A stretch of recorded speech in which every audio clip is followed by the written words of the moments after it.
There he is. These white bass, they just love to stack up right along that shallow water. A lot of times they're in like a foot of water or so. Oh, look at there. Look at that, look at that. That is a dandy white bass right there. You know, these temperate bass species, they've just provided so many angling opportunities across the Midwest. What makes these fish so fun is how hard they fight. These fish just crush the lure, and as far as the battle, they don't give up. All right, get that fish in the water here. So often, what I find is that, you know, on Devil's Lake here where we're at today, you know, we'll catch walleyes, we'll catch pike, we'll catch everything up shallow. But if the walleyes are in 2 or 3, 4 feet of water, same with the pike, typically the white bass, they're gonna be your shallowest fish. They're gonna be even further in up on the shoreline than these other species. And so a lot of times it's a matter of throwing that bait right up on the bank. You know, what's really interesting about white bass is that they were first stocked into Devil's Lake, I believe it was in the late 70s, early 80s. And you know, these fish aren't native to Devil's Lake. In fact, they're not native to a lot of these lakes up in the upper Midwest here where they're so popular today, but they were originally stocked because when Devil's Lake, when the water was so low, a lot of the other fish couldn't reproduce. And so the white bass did better in brackish water because when the water's low, the water quality drops and the dissolved minerals skyrockets. And so that's kind of an interesting story on the white bass that they were originally put in Devil's Lake because at that time they're one of the few fish that could reproduce or thrive in that brackish water back during the low water years. But what's interesting is now that the water's high, during these high water years, these white bass have just taken off. So you'll see these fish populations cycle a little bit. Their numbers are actually down a little bit compared to what they were just a few years ago, but they're a great fish to have in the lake. I think they're an important forage. A lot of the big pikes seem to be keying in on them. We catch big walleyes that seem to be eating a lot of the young of the year white basses. So not only are they a fun fish to target, a great fish to catch, a great fish to eat, but also in my opinion, white bass are a very important forage fish in Devil's Lake for these large predators, whether it's some of the biggest walleyes in the lake or some of the biggest pike. A lot of times you're going to find them around young of the year white bass. Oh, there's a bump.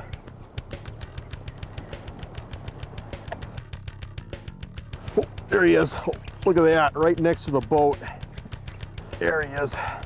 Boy, just raw power. And over my career as a guide, I can't tell you how many times we tangled into a big old whitey, and the person fishing with me could have swore they had a 4 or 5 pound walleye. That's how hard these fish fight.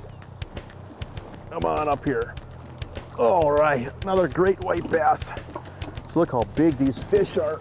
They don't make them this big everywhere. But yeah, that's just a great fish right there. I'll get this fish unhooked.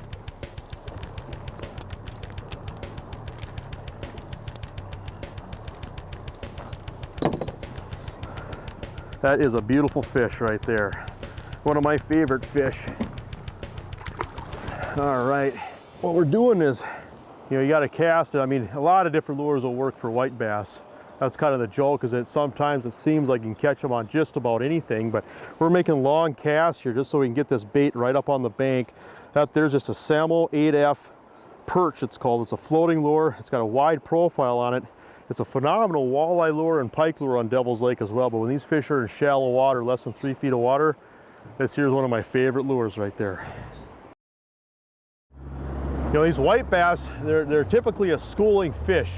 Sometimes, you know, you're going to find some big schools, but you know, they just roam up and down these shorelines in packs. But what we're finding is these fish are just in a tight little spot where, if you can imagine, there's this tapering flat coming off the shoreline. There's one little area, there's an inside turn, a little bit of an inside cup where that deeper water goes a little bit tighter to the shoreline. And those white bass are stacked right on that lip there. So we're just going to go back up and see if we can wear them out a little bit.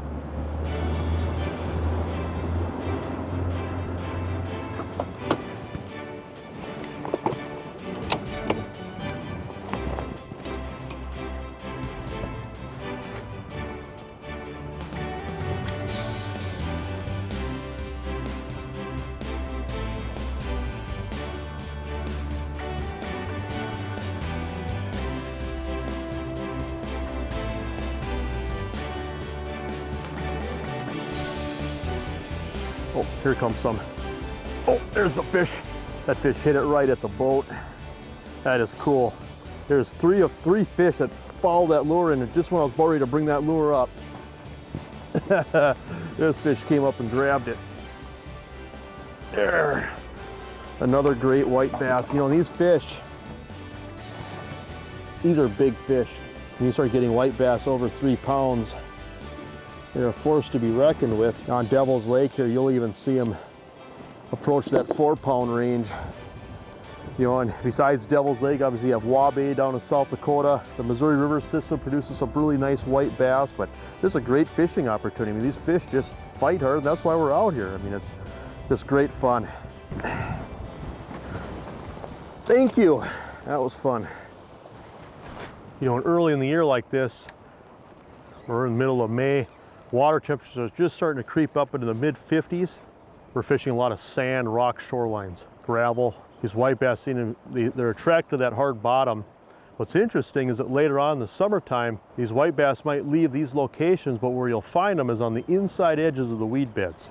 And so these weeds will grow up, and you'll get a little bit of a gap of open water between the shoreline and maybe 3 feet of water. That inside edge will a lot of times be where you'll find the white bass in shallow water later on in the year.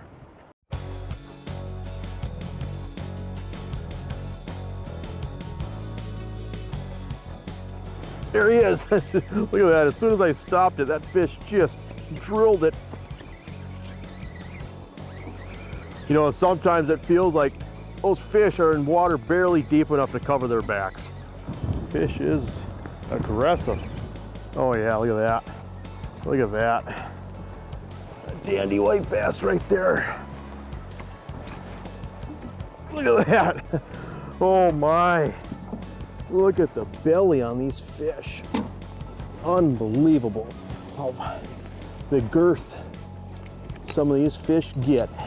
That right there is a great fish. They're just cool. The fins on them, I mean, the gill plates, they can definitely cut you up. I mean, you can only take so much because these fish will literally just beat you. I mean, you end up getting a lot of slices in your hands after handling these all day, but just incredibly fun fish.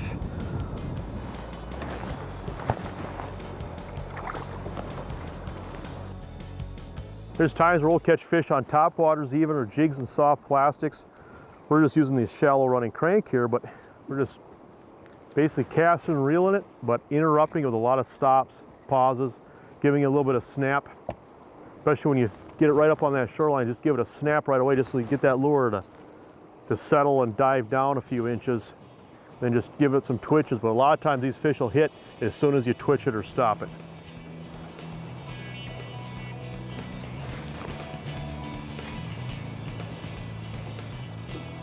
The wind seems to be just getting them riled up, getting that water warmed up. It becomes combat fishing.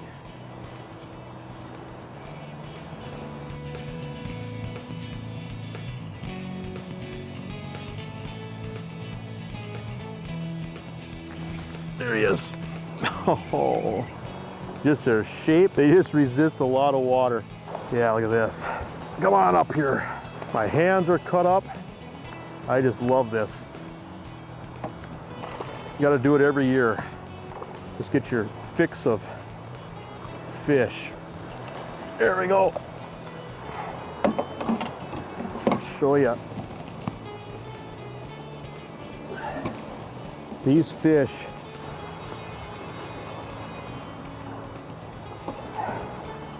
are just an amazing predator. I mean, you can call them a panfish, whatever you want, but when it comes down to just being a predator, I would rather swim by a big muskie. I'd rather swim by a big pike, a big walleye. The last thing that I'd want to swim in front of if I was a minnow is a school of white bass.